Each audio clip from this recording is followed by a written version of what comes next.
Bismillah. Assalamualaikum warahmatullahi wabarakatuh.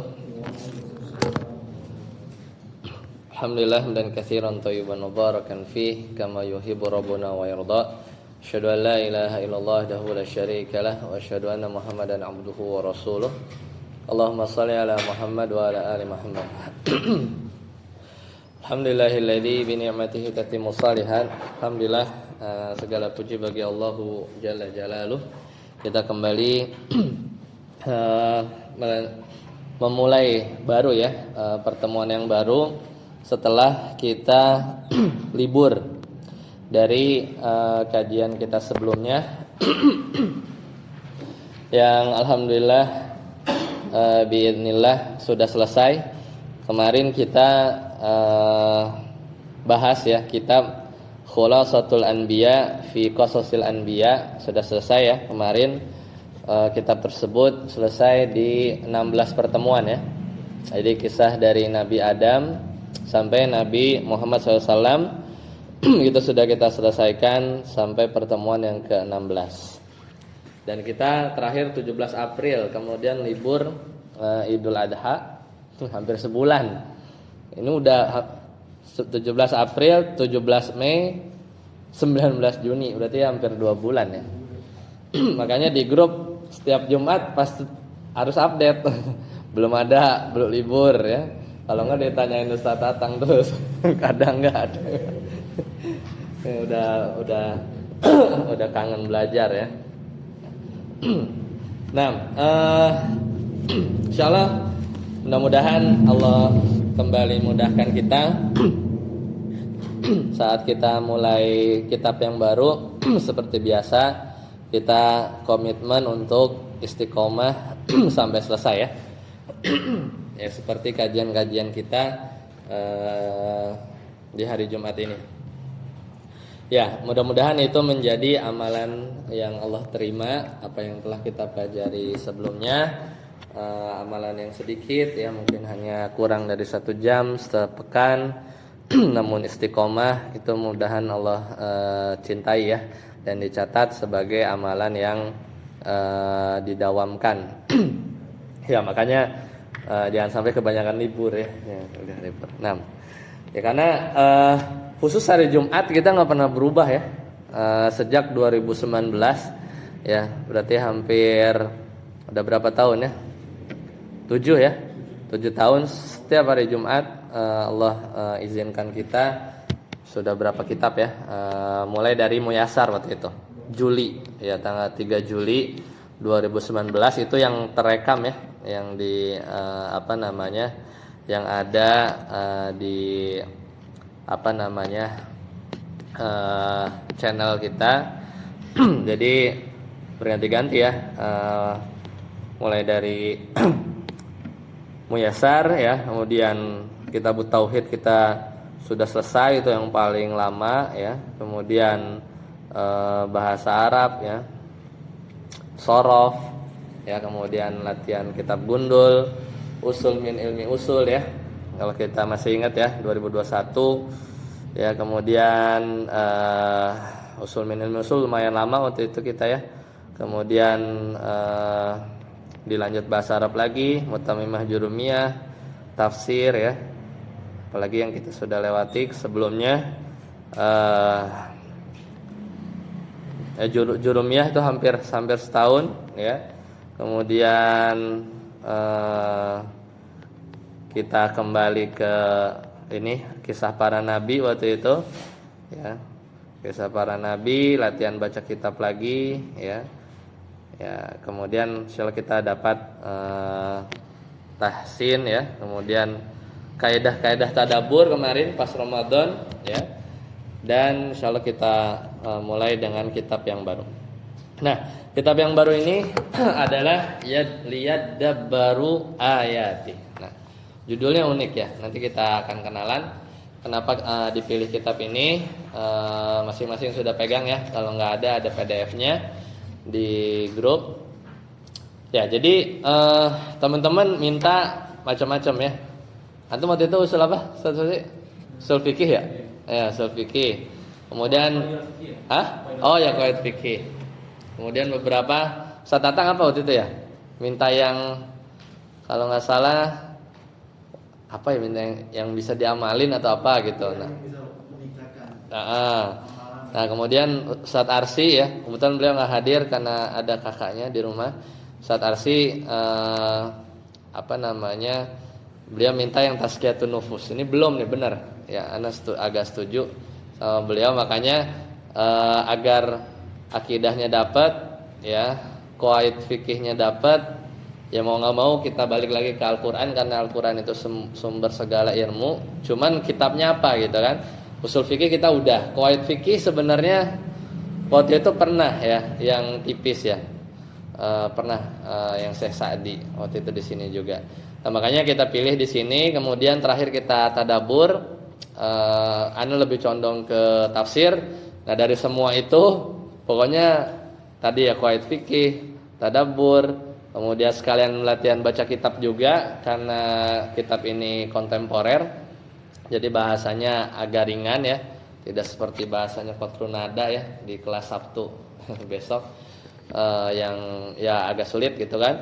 Nah, terus ada tazkiyatun nufusnya gitu kan. Nah, ketemu kitab ini yaitu kitab Liyadabbaru Ayati. Jadi karangan Ad-Doktor Umar bin Abdullah Al-Muqbil. Nah, sebenarnya ini buku ada 9 jilid. Ya.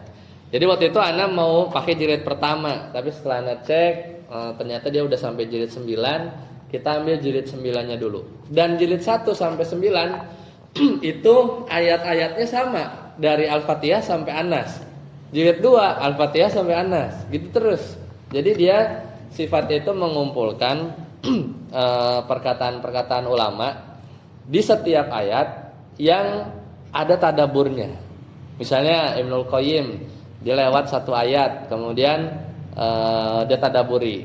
Ya, jadi sebenarnya tidak sejelimet tafsir ya, tidak sejelimet tafsir ya. Jadi ini unik, makanya Anda coba ambil jilid 9-nya dulu. Ya, jadi ini kumpulan tadabbur terhadap ayat-ayat Al-Qur'an, dan kebetulan yang juz 9 ini banyak bersentuhan dengan tazkiyatun nufus. Ya, nanti kita lihat. Nanti disisir dari Al-Fatihah sampai An-Nas. Kurang lebih ada 300-an poin, tapi pendek-pendek. Jadi ada ayat, kemudian nanti tadabburnya apa. Mungkin mirip tafsir, tapi enggak kayak tafsir. Kalau tafsir kan ada kaidahnya ya. Tapi kita udah pernah belajar kemarin di bulan Ramadan, kitab kecil yang kemarin Ana susun ya, kaidah-kaidah bahasa Arab dalam tadabbur, kan sebenarnya itu kaidah-kaidah bahasa ya, yang kita udah tamatkan kemarin 4 pertemuan. Ya, jadi simpel kaidah-kaidah bahasa, dan dari situ nanti kita lihat ya bagaimana gaya-gaya atau tadabbur para ulama. Ya kadang ada namanya ya, kadang masih ulamanya masih hidup. Ya, nanti kita akan lihat ya. Nanti kita akan lihat. Nah, nanti kitab ini akan kita coba kaji dalam beberapa pertemuan ke depan. Baik. Sudah dapat ya?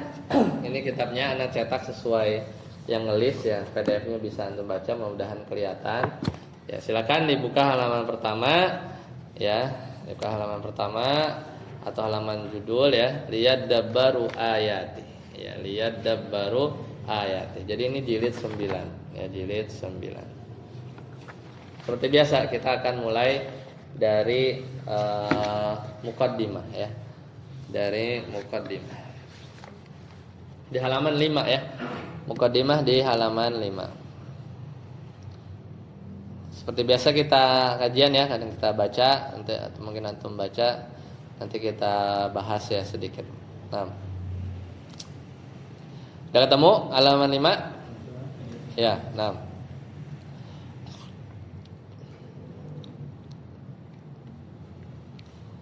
Oke, nah. Ya. Di situ kita mulai ya. Muqaddimatul Majmu'ati At-Tasi'ah. Jadi ini muqaddimah dari jilid yang ke-9 ya, jilid yang ke-9. Nah, sudah kelihatan ya. Nah, Penulis di sini profesor beliau ya di bidang nanti kita lihat ya di Riyadh kampusnya.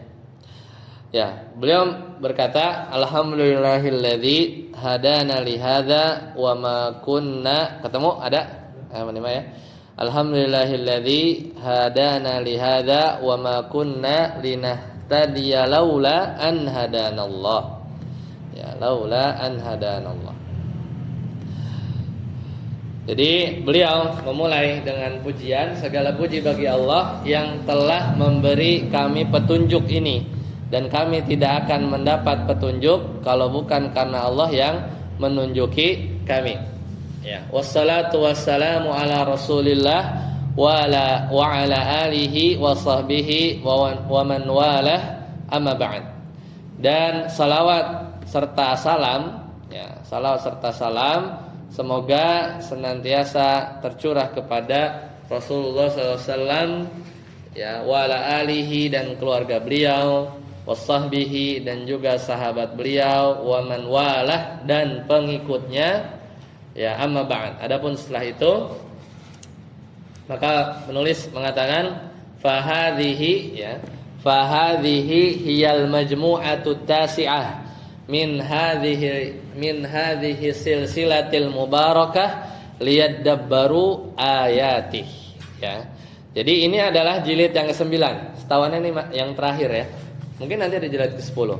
Dari seri yang diberkahi ini maksudnya yaitu diberi judul liyadabbaru ayatih nuqaddimuha ila ummatil Qur'an, di mana beliau mempersembahkan, ya, bersama dengan tim untuk umat Al-Qur'an, ya, litakuna ma'a ma sabaqa minal majmu'atis tsaman li labinatin fi masyru'inal kabir. Jadi beliau ya mempersembahkan untuk umat Al-Qur'an agar menjadi, ya, bersama dengan jilid sebelumnya itu jilid 8, yaitu susunan-susunan ini dalam satu proyek besar, ya, yaitu maksudnya agar setiap pembaca Al-Qur'an bisa merenungi maknanya. An yatadabbarul Qur'ana kullu qari'in lahu wa nujaddidu fi hadhil muqaddimah da'watana ila ikhwaninal kiram bitawasuli ma'ana biktirahatihim. Jadi proyek besarnya itu supaya yang baca Al-Qur'an itu bisa merenungi maknanya. Seperti ayat yang terkenal, afala yatadabbarunal Qur'an. Dan di muqaddimah ini kami nujaddidu, yaitu memperbarui, ya, ajakan kami kepada saudara-saudara kalian yang mulia untuk menjalani komunikasi dengan kami, ya, maksudnya ini beliau masih ada, ya. Jadi bisa kita hubungi, ya.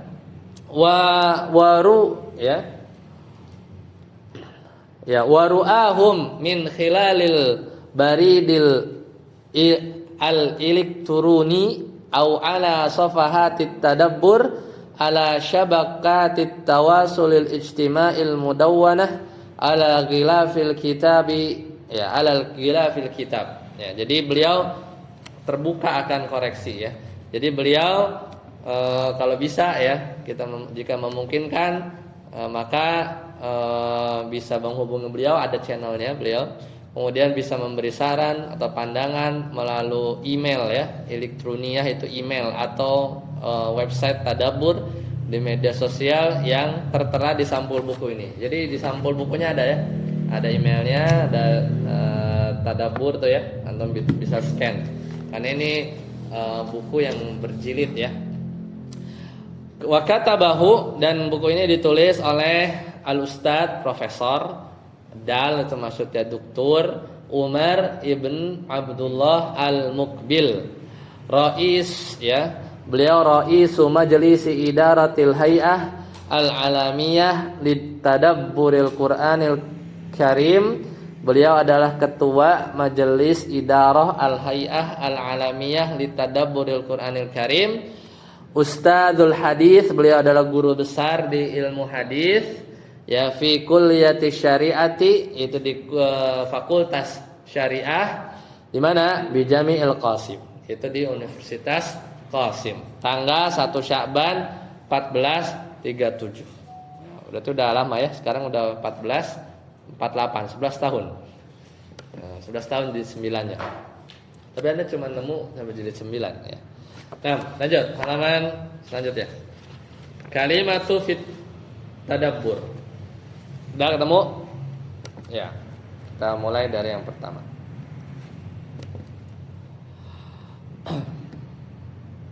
Halaman berapa? Halaman 7 ya. Halaman 7 sama ya. Nah, sekarang kita lihat apa itu makna tadabbur. Beliau langsung mengutip ya. Ada mengutip 3 perkataan yang bagus ya. 3 perkataan yang bagus.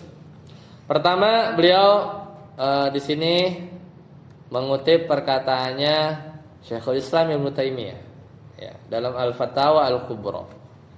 Dalam Al-Fatawa Al-Kubra. Jadi di sini nanti kita akan banyak kenalan ya, banyak kenalan mungkin sama para ulama yang mungkin jarang kita lihat ya. Nah, kutipan pertama yaitu yang berkaitan dengan tadabbur langsung ya dari para ulama. Kutipan pertama di sini itu datang dari Ibnu Taimiyah. Siapa tahu Ibnu Taimiyah? Beliau adalah seorang raksasa intelektual ya, Syekhul Islam. Di abad keberapa? Di abad ke-13. Makanya beliau dijuluki dengan julukan Syekhul Islam. Ya, beliau hidup di masa penuh gejolak ya. Fitnahnya lagi banyak. Ya, waktu itu terutama serangan bangsa Mongol. Namun beliau tetap teguh dalam Al-Qur'an ya. Dan beliau sangat terkenal Ibnu Taimiyah pasti dengan karya Majmu' Al-Fatawa. Kayaknya ada yang nerjemahin penerbit apa gitu ya. Tapi berat juga bahasanya. Dan beliau pernah berkata ya, karena mau disiksa, di penjara, ya bikin buku, beliau sampai bilang apa yang bisa dilakukan oleh musuhku ya, apa yang bisa dilakukan oleh musuh padaku, sedangkan surga ada di dalam dadaku. Mau ngapain? Mau di penjara, mau di boikot, nah surganya ada di hati beliau. Beliau sempat bilang seperti itu. Ya. Nah, beliau mengatakan atharut tadabburil Qur'ani ya.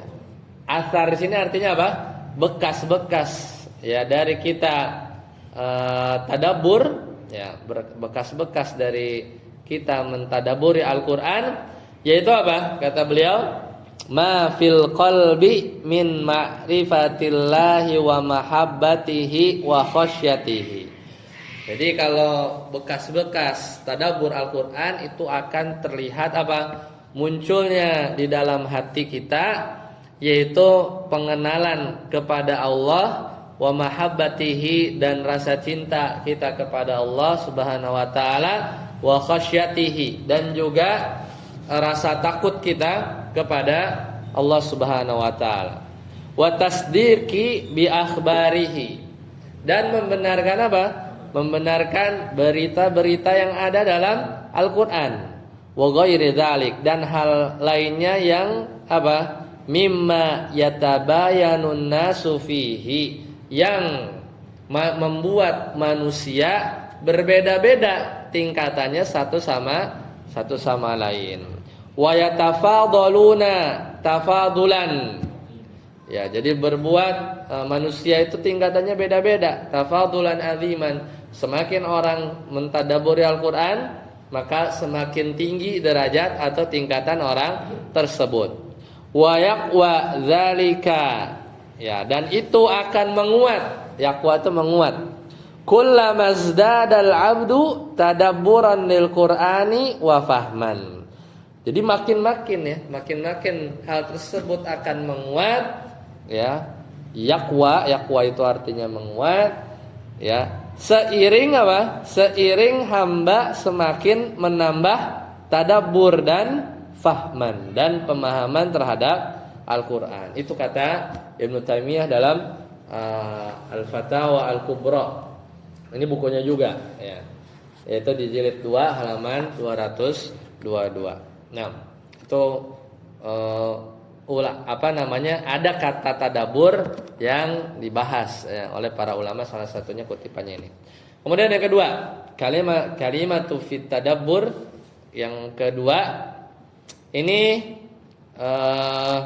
dikutip atau yang berkata adalah Muhammad ya Al-Basir ya Al-Ibrahimi. Ada yang tahu?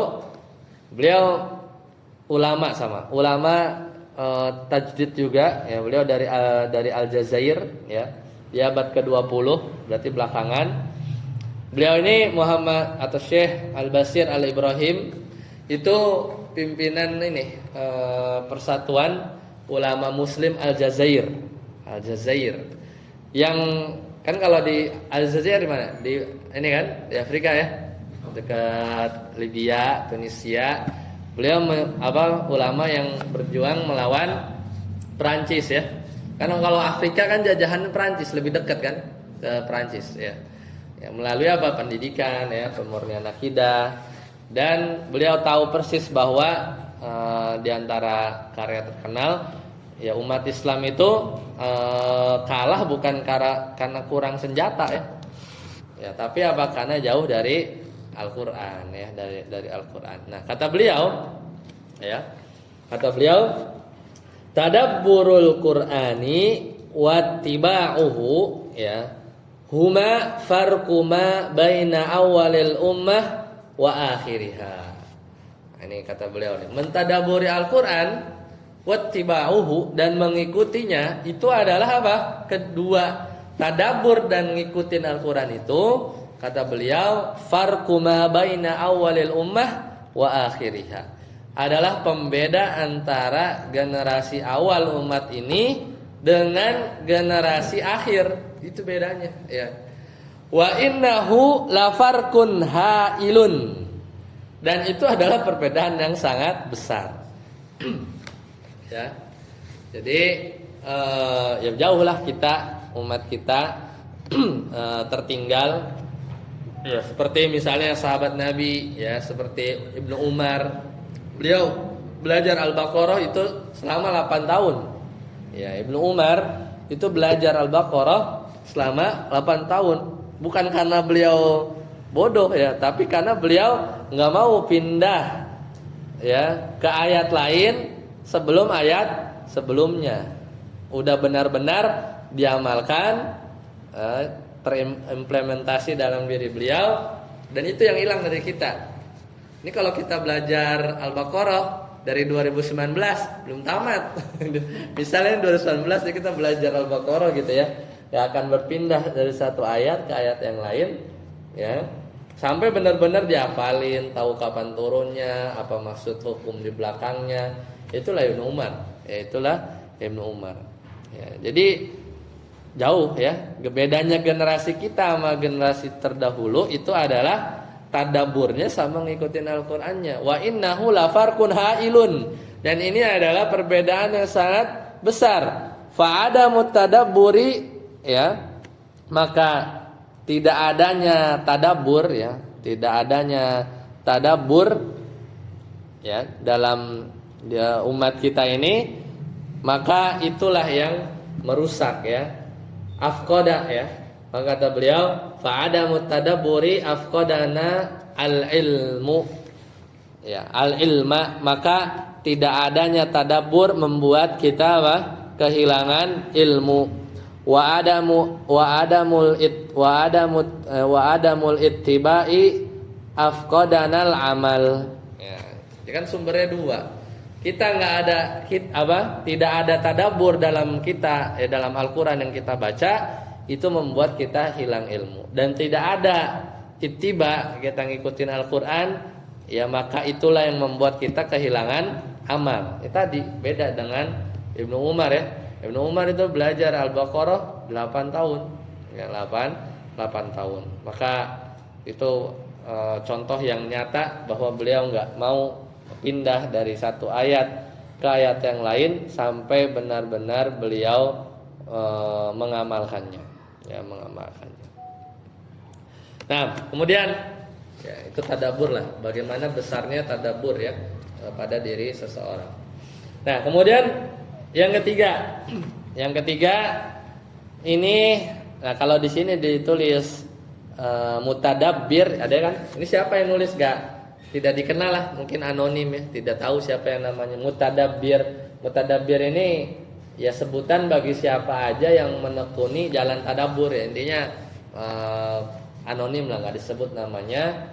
Ya, tapi di sini dari seorang mutadabbir ya, orang yang mentadabbur, kata beliau, lan tajida zamanan ya tatibu fihi ya, lan tajida zamanan tatibu fihi nafsuka bi qiraatil Qur'an. Anda ya, kata orang ini gitu ya, Anda tidak akan menemukan waktu ya di mana jiwa terasa damai ya dalam membaca Al-Qur'an ya, wal ittiladi wal iltidadi bihi khairan min Ramadan. Jadi kata beliau, kalian tidak akan menemukan waktu tatibu fihi nafsuka bi qiraatil Qur'an wal ittiladi bihi khairan min Ramadan. Itu dan merasakan kelezatannya yang lebih baik daripada bulan Ramadan. Biasa bulan Ramadan kita pasti banyak waktu untuk Al-Qur'an. Fa in lam taltadza bil Qur'ani fi Ramadan fa ahra bika alla taltadza bihi fi ghairi. Nah, kalau Anda nggak bisa merasakan lezatnya Al-Quran di bulan Ramadan, ya Ramadan aja nggak bisa, maka kemungkinan besar Anda tidak akan merasakannya di waktu yang lain. Di Ramadan aja nggak bisa tadabbur misalnya ya, apalagi dia bukan bulan Ramadan. Ini pukulan buat kita bahwa ya momentum misalnya kita dapat Ramadan itu digunakan ya. Dimana karena bulan Ramadan itu kan bulan turunnya Al-Quran ya. Jadi kalau di bulan Ramadan aja kita nggak bisa merasa nikmat dengan Al-Quran, maka di bulan apa lagi ya? Di bulan apa lagi kita bisa merasakan nikmatnya mempelajari Al-Quran ya. Maka itu mudah-mudahan kita senantiasa diberikan kemudahan. Nah, oke lanjut, kita masuk ke halaman selanjutnya. Mulai dari suratul Fatihah ya. Kita mulai dari suratul Fatihah.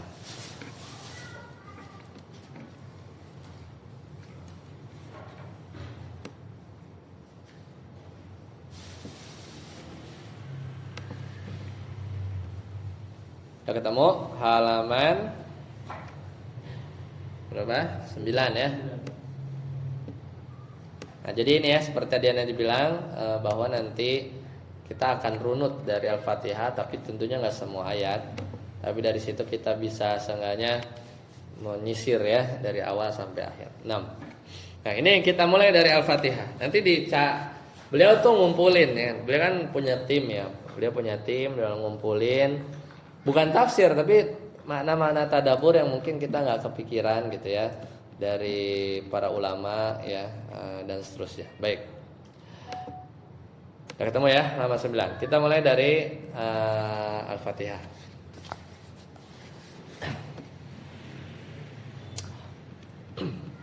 Oke, yang pertama ya, yang pertama. Nah, kenapa kita mulai dari Al-Fatihah? Karena dia adalah Ummul Quran. Dan Al-Fatihah ini kita baca 17 kali ya dalam sholat. Namun apakah kita menyadari gimana surat ini begitu dahsyat? Maka nanti kita lihat kurang lebih ada berapa di sini? Ada 6 ya. Ada 6 yang bisa kita tadabburi. Ya, kita lihat dari ulama klasik atau juga kontemporer ya, mengapa Al-Fatihah ini justru jantung dari Al-Qur'an ya. Nah, ini dikutip oleh dari siapa? Basilur Rasyid. Beliau adalah seorang peneliti. Dia itu seorang peneliti dari kontemporer yang fokusnya itu meneliti struktur Al-Qur'an dan keindahan bahasa Al-Qur'an. Ya. Makanya beliau jeli ya. Makanya beliau sangat jeli karena emang kerjaannya meneliti struktur Al-Qur'an dan keindahan bahasa dari Al-Qur'an. Nah, kata beliau, siapa namanya? Basil Al-Rusyd ya. Kata beliau, fi kulli ayatin min suratil Fatihah ismun lillah. Nah, coba antum enggak? Bahwa di setiap ayat dari surat Al-Fatihah itu terdapat nama Allah. Ya, terdapat nama Allah. Ya. Fi kulli ayatin min suratil Fatihah ismun lillah au dhamir. Ya, au dhamir.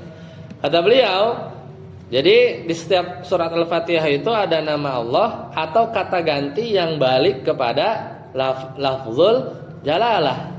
Wa kadzalika suratul Ikhlas. Coba perhatiin surat Al-Ikhlas juga begitu. Wa kullu jumlatin min ayatil kursi. Dan juga ayat ya, kalimat di ayat kursi. Nah, wa hadza min asbabi fadlihinna ala suwaril ukhra.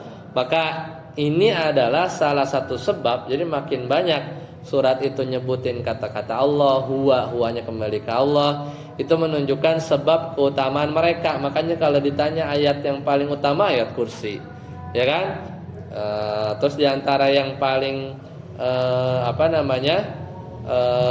utama juga apalagi Al-Fatihah ya, di sana banyak disebut nama Allah. Surat Al-Ikhlas padahal nggak pernah ada kata-kata ikhlas di situ. Padahal nggak ada kata-kata ikhlas di situ. Ya karena murni berbicara tentang Allah atau ya keesaan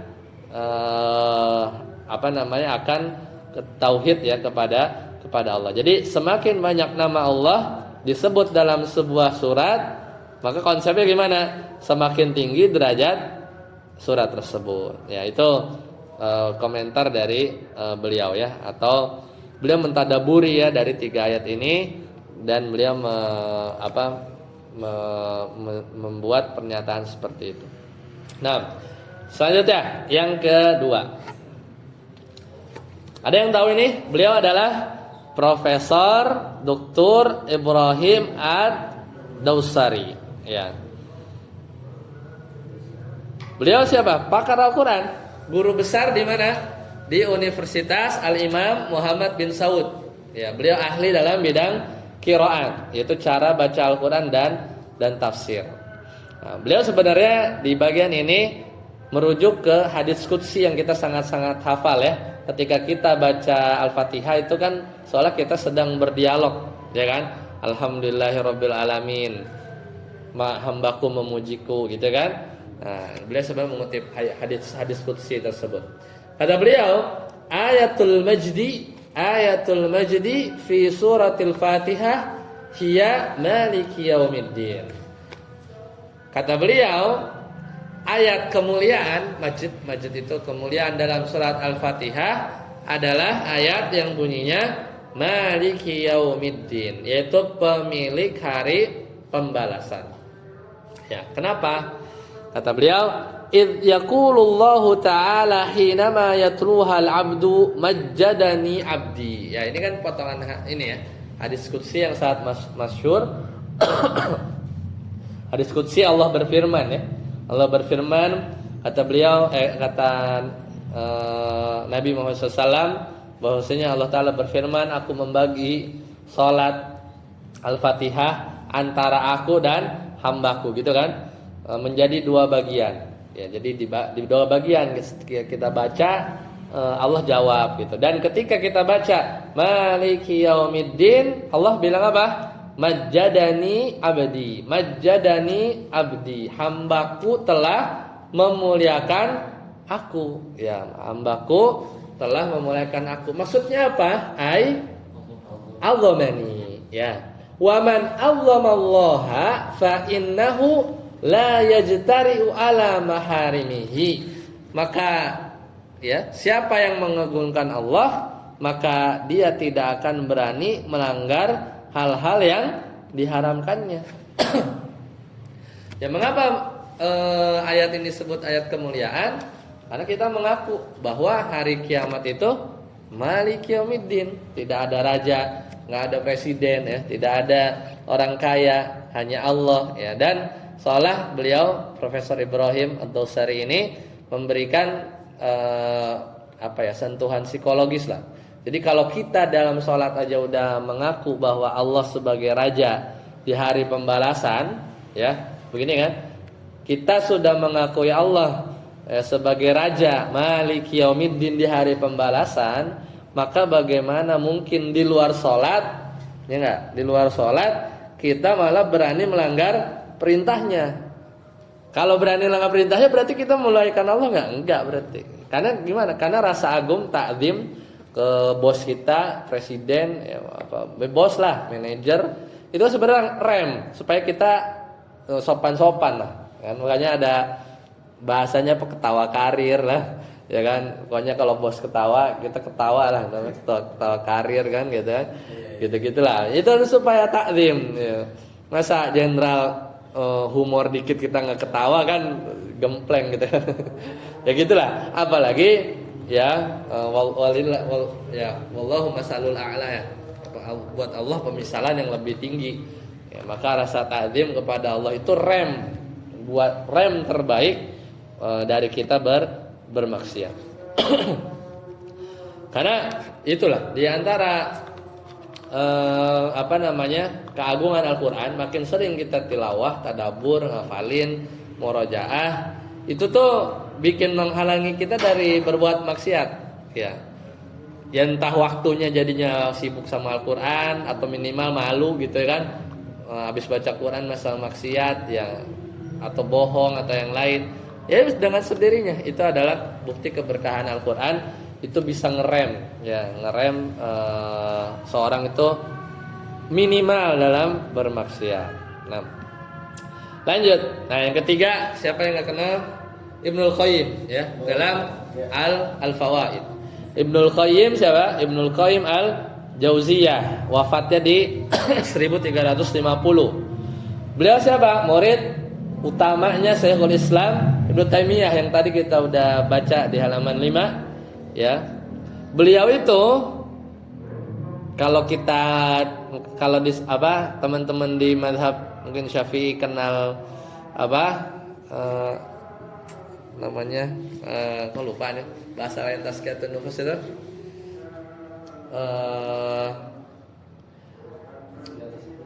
bahasa orang teman-teman tuh bilang apa, tazkiyatun nufus itu satu lagi apa istilahnya tuh, tasawuf. Nah, itu Imam Al-Ghazali gitu kan.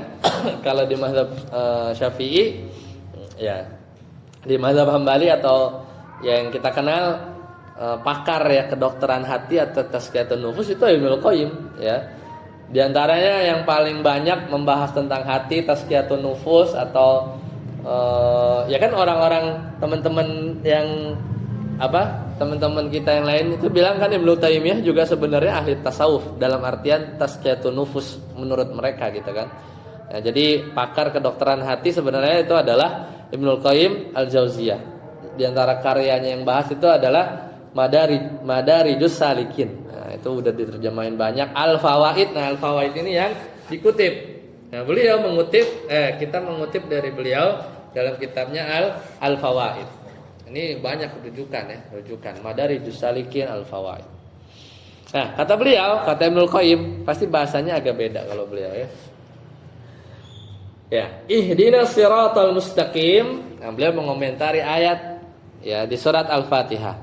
Kata beliau, al-hidayatu la nihayatalaha. Ya. Selesaikan sini, ya. Al-hidayatu la nihayatalaha. Walau balaghal abdu fiha ma balagh. Jadi kalau kita perhatikan, ihdinas siratal mustaqim, tunjukilah kami jalan yang lurus. Maka kata beliau mentadaburi ayat ini, hidayah itu la nihayatalaha. Hidayah itu tidak ada ujungnya. Hidayah itu tidak ada ujungnya. Ya, meski hamba telah mencapai tingkat manapun dalam hidayah, walau balagul abdu fi ma balag, fa fawqa hidayatihi hidayatun ukhra. Dia udah sampai tingkat hidayah nih, kita udah nganggap soleh. Di atasnya masih ada lagi, di atasnya masih ada lagi, gitu kan? Jadi terus, ya, tilkal hidayati hidayatun ukhra ila ghairi ghayatin, ya. Ya, jadi di atas hidayah masih ada hidayah, wa fawqa tilkal hidayati hidayatun ukhra ila ghairi ghayah. Jadi saat di atas hidayah itu masih ada hidayah lainnya lagi tanpa batas, ya. Bisa kita bilang kita sudah muslim, kita sudah sholat, kan tanya kenapa kita masih minta ihdinas siratal mustaqim, maka ini jawabannya, ya. Kan kita udah muslim nih, kita udah sholat, kok masih minta hidayah? Karena hidayah itu kata beliau la nihayata laha, nggak ada ujungnya, ya. Dan hidayah itu bertingkat-tingkat. Hidayah tahu kebenaran, hidayah udah tahu, hidayah buat mampu beramal. Udah mampu beramal sekali apa 2 kali? Ya, hidayah untuk istiqomah, gitu kan? Udah istiqomah, hidayah untuk tahu detail-detail syariat. Ya, intinya kapan aja kita baca ihdinas siratal mustaqim, kita tuh kayak lagi naik tangga, ya, kata Ibnul Qayyim. Maka seorang ulama pun masih butuh hidayah, ya, dan tetap rendah hati, ya. Wafat dalam keadaan husnul khotimah, ya, dan jangan pernah merasa cukup, ya, dengan ilmu dan iman yang ada sekarang. Karena tadi pas di jalan tuh dengar, ya, istilahnya tuh testimoni Ustadz Syafiq tentang Ustadz Yazid, ya. Beliau tuh orang yang zuhud, ya. Dan Anda baru tahu juga dari penuturan beliau tuh, itu buku Mulia dengan Manhaj Salaf itu, satu buku itu misal royaltinya anggaplah paling kecil 5.000, itu buku udah kejual 4 juta eksemplar, ya kan? Jadi kali 5.000 tuh 20 miliar. Jadi beliau tuh kalau mau dunia ada, tapi rumahnya sederhana, ya. Kontraktor 17 tahun, ya, pindah-pindah rumah, baru punya rumah 17 tahun, dan yang paling berat itu bukan kontraknya, tapi mindahin bukunya dari rumah ke rumah yang lain, ya. Dan banyak ya istilahnya murid-murid beliau, ya, salah satunya Ustadz Syafiq, ya. Saat beliau ke rumah beliau, beliau diledekin, nah ini ustadz artis, ya, gitu. Kayak gitu, ya. Jadi gitulah maksudnya, bahkan seorang ulama pun, ya, tetap butuh hidayah, merasa cukup, ya, tidak pernah merasa cukup dengan iman yang ada saat ini. Nah, baik, sampai situ dulu, ya. Insyaallah nanti kita lanjut lagi. Poin yang keempat itu kutipan dari Dr. Khalid Al-Khashlan. Beliau dosen di Universitas Imam Muhammad bin Saud, ya, dia ahli fikih. Nah, beliau mengomentari tentang Al-Fatihah. Nanti kita lanjutkan, ya, insyaallah. Masih di ayat yang sama, ya. Ihdinas siratal mustaqim. Sampai sini dulu. Semoga kita nanti bisa agak lebih cepat. Ini tadi mukadimah. Nanti teman-teman bisa baca bergantian, kita terjemahkan. Sampai sini dulu. Subhanakallahumma bihamdika asyhadu an la ilaha illa anta astaghfiruka wa atubu ilaik. Assalamualaikum warahmatullahi wabarakatuh.